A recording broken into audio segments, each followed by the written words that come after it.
Hi, I'm Fazia Costi. I'm the owner of 54 Media Group.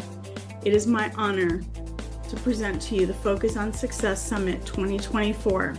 We have an amazing lineup for you, and we hope that you enjoy each and every one of our presentations. Thank you for joining us.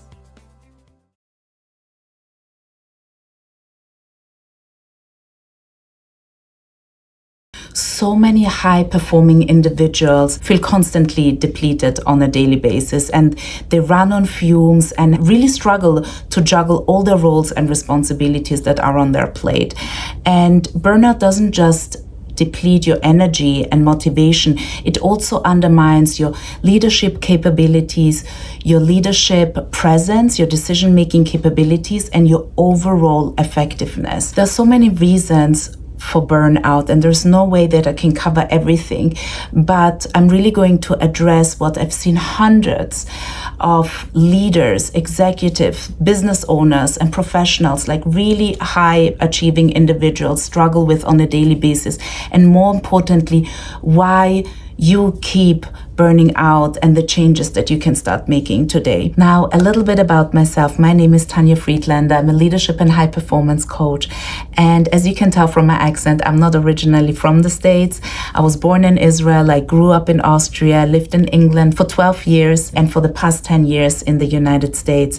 I also had different professions at different stages of my life. I was a professional table tennis player, was one of the top Austrian players, Vienna champion, won gold at the Jewish Olympics, competed European-wide. I'm also a lawyer and transitioned into coaching when I moved to this country. Now, a lot of times people ask me if certain people are more susceptible to burnout. And the truth is, yes, there are certain people that are more susceptible to burnout, such as type A personalities, perfectionists, highly competitive people, those who frequently compare themselves to others, those who have an inability to prioritize and manage their time, and those who identify with their job as the most important part of who they are. People pleasers, those who avoid confrontation, and also individuals who have a hard time asking for help. Problem is that many times we are looking for solutions that are not that effective. People will, in order to solve the burnout, they will go on vacation. They will, they're thinking to themselves, maybe if I only slept more or practiced more self-care, and maybe I'm just not cut out for this. Maybe if I was more resilient, I would be able to achieve so much on a high level. But the truth is that we're not really solving the issue from a core perspective, not really going deep and really understanding what the root problem here is. And a lot of times people come back after vacation and they're right back to where they started, right back on the hamster wheel. And the same goes with self-care. How many times have, we slept more and still didn't feel well, still felt pressure, or, taking care of ourselves, go see your friends. But the truth is that you can still have that constant on feeling when you're meeting your friends. Though that constant on feeling doesn't go away, even when you're meeting your friends, or you carry that pressure within you, so you can't really switch off. And that is because it doesn't really solve the problem. And so if we don't actually change anything, nothing will actually change. So we really have to address the core issues here. And so it is really important to understand the root cause of burnout, as well as the factors that lead to burnout from an organizational, leader, and individual level. And so here are the main points. Number one is that so many people set really poorly defined goals on an organizational and individual level. What is the vision for the company? What kind of leader do you aspire to be? What does your life and your career look like in 1 year from now, in 3 years from now? From a company perspective, we really need to know, what does your team look like? What is it that you envision? And what are your services? What are your products, right? What's the impact that you want to create? How about you as an individual, as a leader? And I hear from my clients all the time, I want to be the best. I want to make more money. I want to be more successful. I want to be more productive or effective. We don't really clearly define those goals. And that is absolutely crucial. We need to set very defined goals. What does more successful mean? What does more impactful? What is more impact? What would that look like for you? What is that clear vision that you have for your company, for your team, for the organization as a whole? And so many people get stuck there because if you don't clearly define it for yourself, it's going to be really hard for you to define whether you've arrived there or not. And what kind of milestones to set, right? You have that big goal of what success looks like, of how much money you want to make, or what kind of leader you want to become, what kind of impact you want to create. If we don't clearly define it, we will not know what steps to take. And that is absolutely crucial. How many times have you sat down at your desk and had completely decision fatigue? Decision fatigue of like, where do I begin? I have so many things on my plate. Where do I begin? When you know exactly what your overall goal is, your long-term goal and your short-term goal, and you break them up, you know what you're working towards. Research shows more than arriving at our goal, it's the progress that we like to see over time that it makes it most fulfilling for us. And it's called the arrival fallacy. The arrival fallacy, that means that when I arrive there, I will be happy, I will be fulfilled, I will be successful. But the truth is, it's that seeing that progress over time that makes us feel most fulfilled. Those definitions, success, how much money, what impact, the vision of an organization or a company, looks different to different people. I've been working with somebody who said they wanted to become a thought leader. Success means becoming a thought leader in the industry. For somebody else, it was making more money, making $1 million. Success means different things to different people. And so what your milestones are going to be are going to look also completely different. And so if you're not specific, you will not be able to implement the right steps to get there. If you can't really set the right steps, the right milestone, then you can't measure your progress. And if you don't measure your progress, your motivation, your confidence, your productivity will drop, and so your overall effectiveness. So have you ever said to yourself, I don't deserve a break, right? Or wondering when to stop? So many people that I work with they stop working when their body is tired, when they can't anymore, when they're just too tired. How is that you being in control and making conscious choices? How is that? Is that your circumstances, how much work you have that's in control of you? Or is it you that is in control of time? And living a self-determined life means to be in control, to set your targets, to have milestones, to know when enough is enough, to know when to stop, not to wait until you literally physically can't anymore or mentally can't anymore. And so this is really important because it puts you in the driver's seat when you have control, when you have clarity over your goals, when you see that progress and you're seeing that you're developing yourself, you're stretching yourself, and you are slowly getting there. So that is what's most fulfilling for us. When we have unspecified expectations, it leads to decision fatigue. You know that feeling when you get to the office and to your desk and you just don't know where to begin? That is decision fatigue. You have so many responsibilities and you don't know where to begin. And unspecified expectations also leads to overwhelm, to feeling stuck, to procrastinate, and confusion just leads to feeling unproductive, and confidence just drops. So this is a really crucial part, and this part is really focused on the doing part. Now, there is always a doing and a being. I've just covered setting really clear expectations is on doing, right? It is about the strategic, the practical approach on how to set yourself up for success. There is also a being part. Who do I need to be to not burn out? What's the inner work, right? And so those are called self-imposed expectations. What are self-imposed expectations? It's setting high standards. It's perfectionism. It's that constant pressure that we feel and all the shoulds that we hear, and also trying to do everything at once and everything yourself. So those are a lot of self-imposed expectations. So let's start off with perfectionism. That's a big one. Perfectionists have a really, really high rate of burning out. And so perfectionism is good and bad. Here is why it's good. It's good because it really strives. Perfectionists really strive for excellence. They really aim high, and they really achieved so much in their life and then in their career because they have this really high level of expectations of themselves, and they push themselves to achieve that much, which is great. But it also comes with a blind spot. It also comes with a negative aspect, which is that perfectionism is rooted in fear. It's rooted in insecurity, and it gives you that illusion of control and sets you up for failure, because really what you're looking for is unattainable. There is no such thing as perfect, and that's the beauty of life. We can always do better.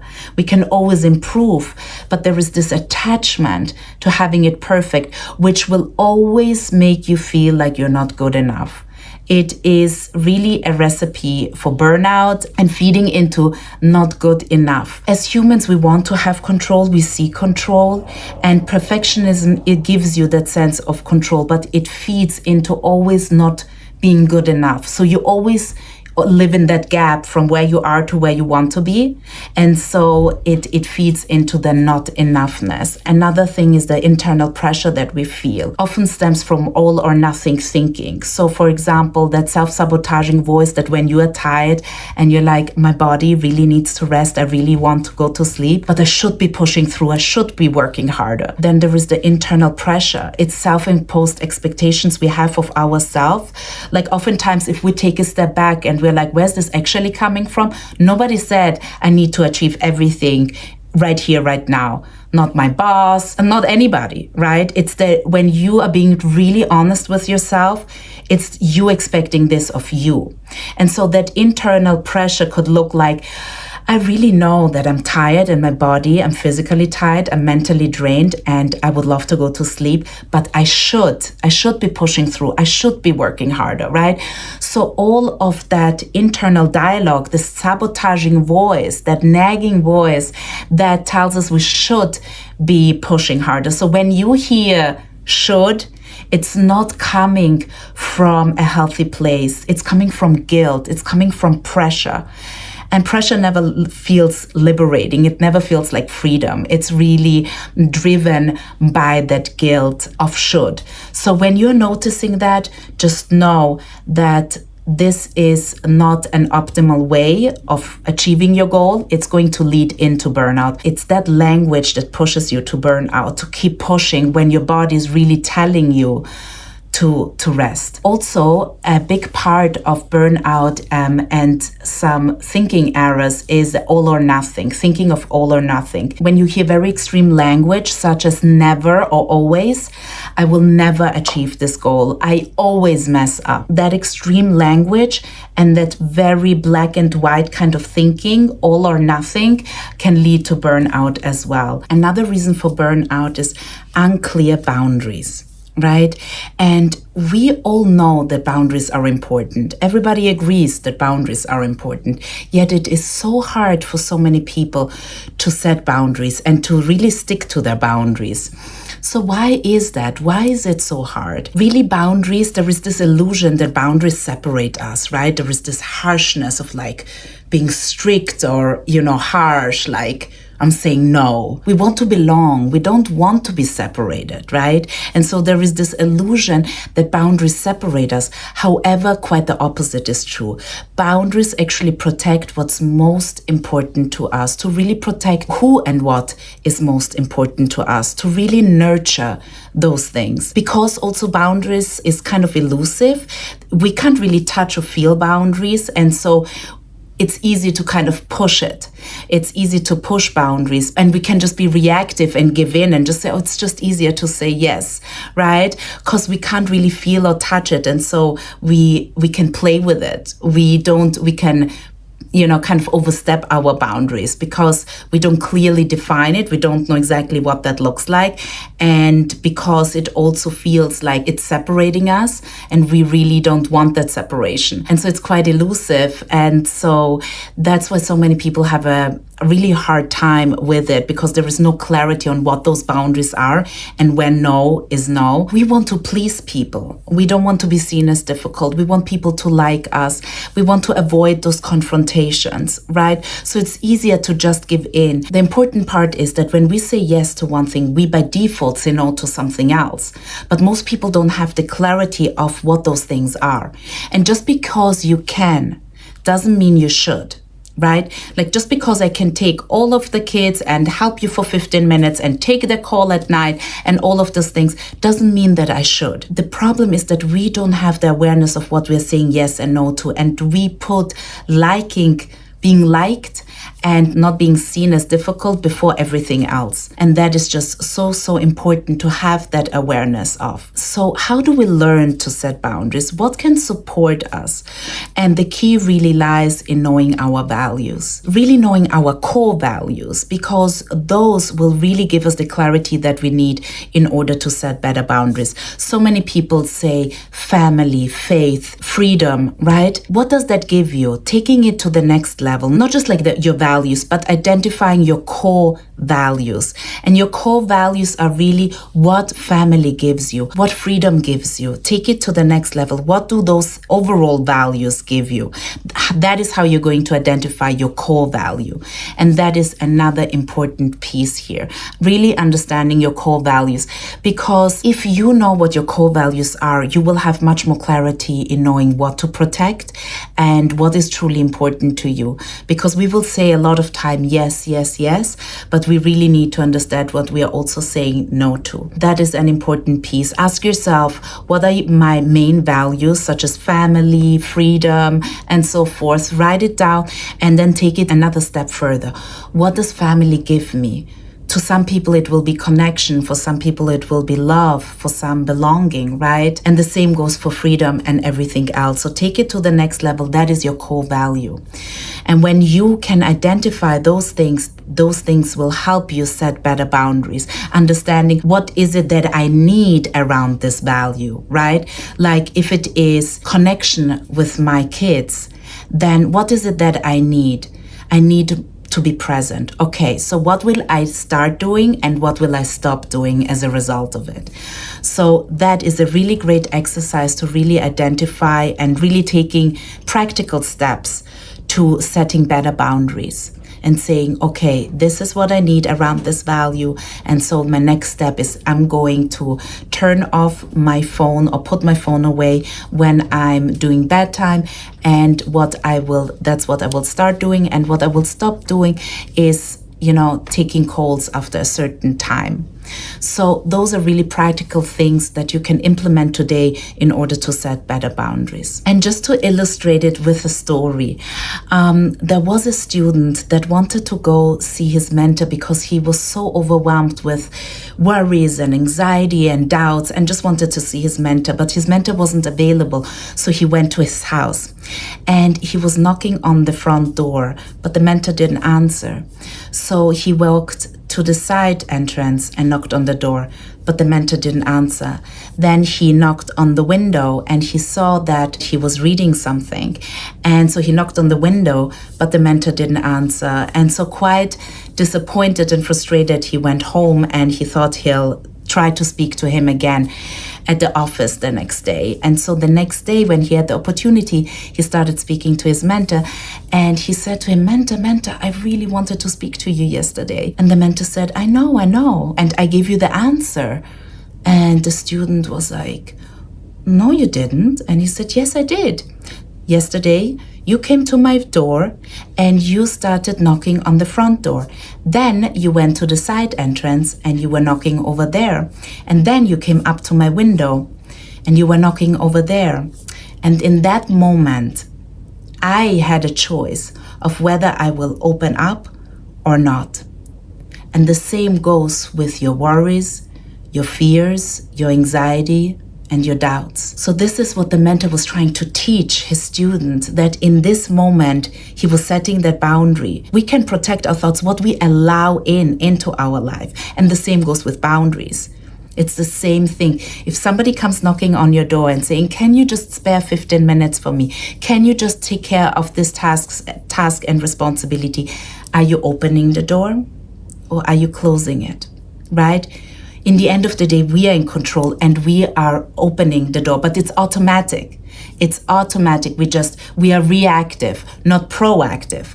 And reactive is just opening the door, saying yes, yes, yes, right? Can you just take my kids for the whole day? Can you just help me, with this project and this responsibility? Okay, yes, yes. And we're just opening the door. And there is this frustration, right? How many times have you felt regret, guilty, and frustrated that you're like saying yes to all these things when really you wanted to say no, and you knew that you should be saying no because you have a spouse, you have kids, you have other things in your life, you want to have fun, you want to take care of yourself, you want to go to sleep, you want to get a massage, whatever it is, right? But in that moment, we are just so automatic and we are reactive. Yes, sure. And then a few minutes later, it's like, wow. A few seconds later, it's, why did I just say that, right? And so it's being really conscious. And that's what it's all about. It's becoming a conscious leader. It's becoming more conscious in our lives, to really wake up and to really live life consciously, a self-determined life, not on automatic, and raising that self-awareness so that you can live a self-determined life. And so really ask yourself, what am I reacting to on a daily basis? Just take a moment and reflect on it. What is it that I'm reacting to? Certain limiting beliefs, certain doubts, circumstances, people? What am I constantly saying yes to? Where am I going on autopilot? Another reason for burnout is unrecognized strength. And so few people know what their actual strengths are. And if we don't know what our strengths are, it is so easy to burn out and feel overwhelmed, because if we don't have the opportunity to get to do what we do best every day, not to work in our zone of genius or superpower, whatever you call it, right? Then we start to feel unmotivated, unproductive, we lose confidence. Very few people know what their strengths are, and they may have a vague idea, but not real clarity. And I hear from people all the time, I'm good with people. If I ask them what are their strengths, right? It's like, I'm good with people. What does that mean? What does it mean you're good with people? Is it your communication? Is it your connection? Is it your influence, right? Like, what is it that makes you good with people? So it's really vague. There is no real clarity, and everybody has different reasons why they're good with people. What makes you great with people? Let's define strengths. What are strengths? Strengths always begin with talent, and we all have innate talents, yet so few people have actually transformed the talents into strength. We need to really practice and really transform our talents into strength. We need to seek opportunities to really build that muscle so that our talents actually become strength. And so our talents are quick, they're powerful, they're dynamic. When we learn how to consciously seek out opportunities and invent ways to apply our strengths, our ability to perform with excellence just substantially increases. There is such power to authentically lead with who you are. You cannot be everything that you want to be, but you can be more of who you already are, starting with your strength.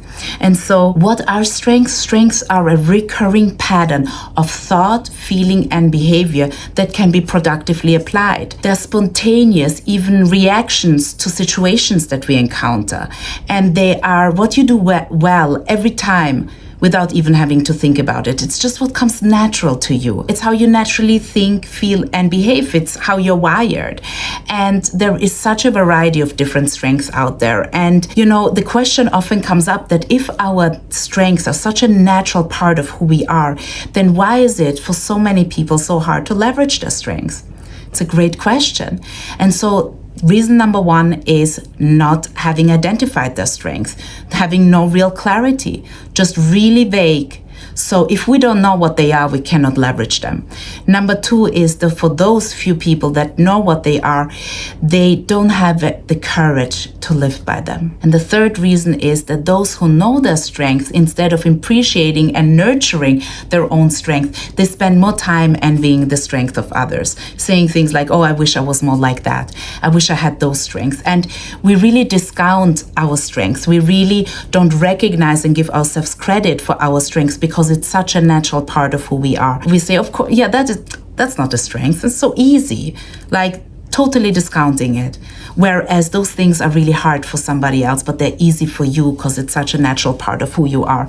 And so that also drains us because we are focusing more time on trying to mold ourselves into something we are not, right? Instead of really nurturing and appreciating our strength and taking that to the next level. Another aspect is also that we have just been so wired, so conditioned to really focus on our weaknesses. In fact, the conventional approach to team and individual performance goes something like this. If you know your strengths, just go on and maintain it, but then go on and fix your weaknesses. Focus on fixing your weaknesses. And therefore, we have in many organizations and companies, we have performance improvement plans, with development plans, right? So the idea is that we sit down and we discuss, what you do well and great, maintain that, but then go on and fix your weaknesses, right? But what that does is that you basically become good enough for those tasks, right? Like the best possible outcome is that you just become average. Because if something doesn't come natural to you, if you're not really naturally excelling at certain things, you can learn those things and you should really learn whatever it is that you want to learn. But the chances of performing with excellence is really slim. So that is why we have been so conditioned to focus on our weaknesses and fix our weaknesses, and we feel drained and burned out and overwhelmed and demotivated because we don't have the chance to do what we do best every day, or we don't know how to seek out opportunities with a lack of awareness to do what we love every day. And so what it does, your confidence drops, your productivity and efficiency drops. Actually, research shows that your best chances of development, growth, and success lies in leveraging your strength. To invest more in who you already are, starting with your strength. How does strength help prevent burnout? Number one, it boosts productivity, efficiency, and just gets you into a state of flow. Number two is it helps you delegate. As a leader, we need to know how to delegate. And so few people know what to delegate because they don't have an awareness. They're just like, they need to take, they think they have to do everything. They don't know what to let go of because they don't have that awareness. And once they have an awareness of their own strengths, they'll be able to delegate and they'll be able to recognize the strengths of their team members and really create a diverse team. And so all of this also creates a high-performing team when you have an awareness of your own strengths and the strengths of your team. And so the process I take my clients on is called name it, claim it, aim it. Name it, identify your strengths. What are they? Become really, really clear on what those are. Claim it, make them your own. Step into owning it, into confidence. And the third part is aiming it, really setting strengths-based goals. So name it, claim it, make it your own. Right? Recognize them and then aim it towards a specific goal using your strength. Very few people know what their actual strengths are. And a lot of times, as a result, what they think is their biggest weakness turns out to be their biggest strength. So they come in and they tell me, I'm not good at this, I'm not good at that, right? And really, when we dig deeper, we actually see that you just didn't productively apply your strengths. So they seemed like weaknesses because they didn't work for you, but you just didn't have that awareness of how to leverage them, how to make them work for you. Because a strength, again, is only a strength if it is productively applied. A thought, feeling, and behavior that can be productively applied. So if it's not productive, then there is a blind spot there. And so many people mistake their weaknesses with their biggest strength as a result. And one final factor that I want to address is energy management. So many times do we think that time management is going to solve all our problems. However, we all have limited amount of time. But energy is a whole different world. So I want you to picture something, a phone, right? And as the battery is running low, your phone shuts off is when we charge our phone. That is when we go on vacation and we need help and we are just like, we're not getting out of bed and getting depressed and just feel completely depleted. That is when we know that something isn't working and we're seeking help for those that actually seek help. And that is really, really important, because with energy, we can actually recharge our batteries. We can actually, before we get to zero, we can actually recharge, but we don't have the tools. We need to have the tools to know when and how to recharge our batteries.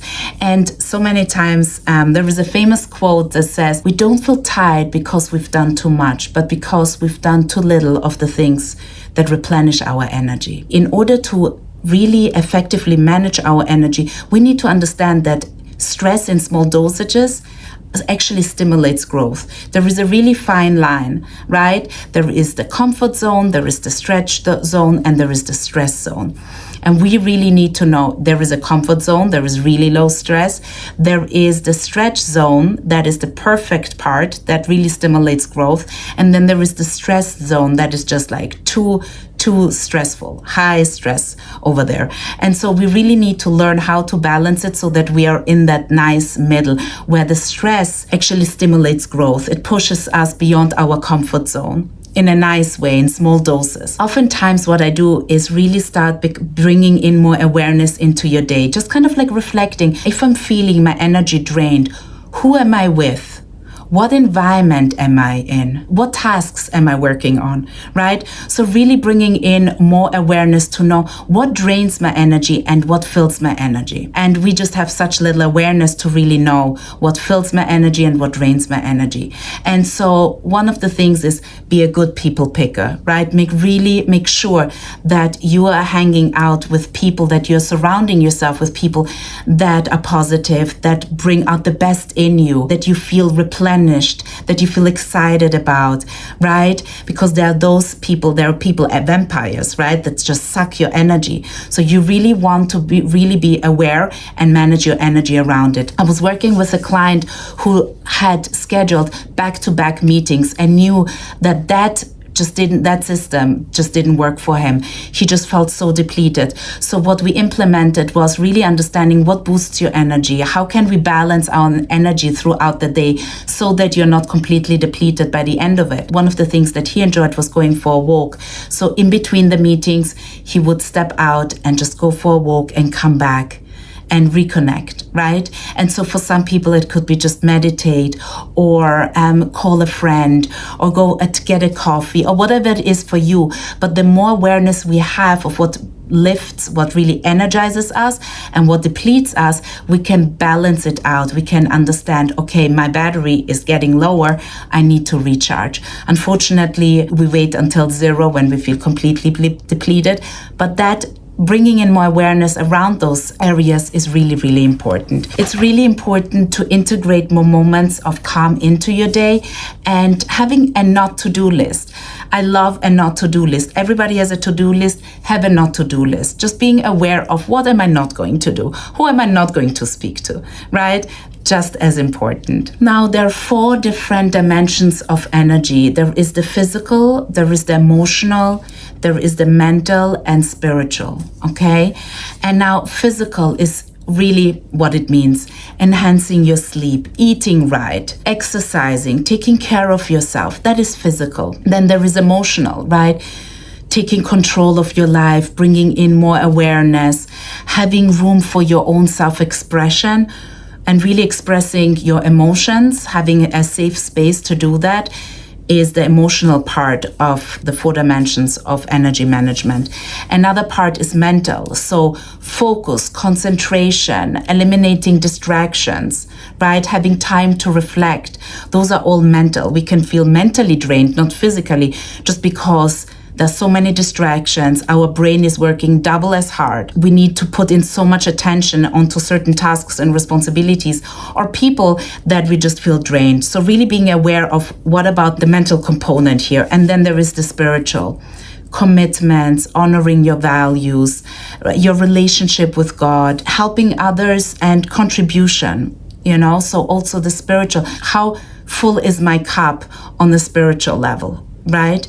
So being aware of those 4 dimensions is also critical, because once we have an understanding, is it physical, is it emotional, is it mental, or is it spiritual, we're able to hold in and say, okay, if I'm working if that is what's lacking for me, I can boost more of that. I know how to recharge my energy.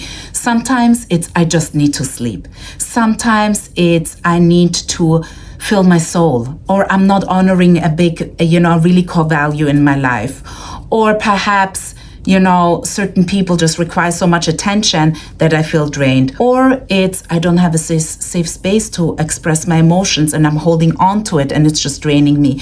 So just being aware of different types of our 4 dimensions of energy management can really help us balance it out. My name is Tania Friedlander. It was a pleasure to participating on this amazing summit with you. And if you have any questions, feel free to email me at tanya@higherworkcoaching.com. I would love to hear from you. My website is higherworkcoaching.com, and I would love to hear from you. Shoot me a message with any questions or requests that you have.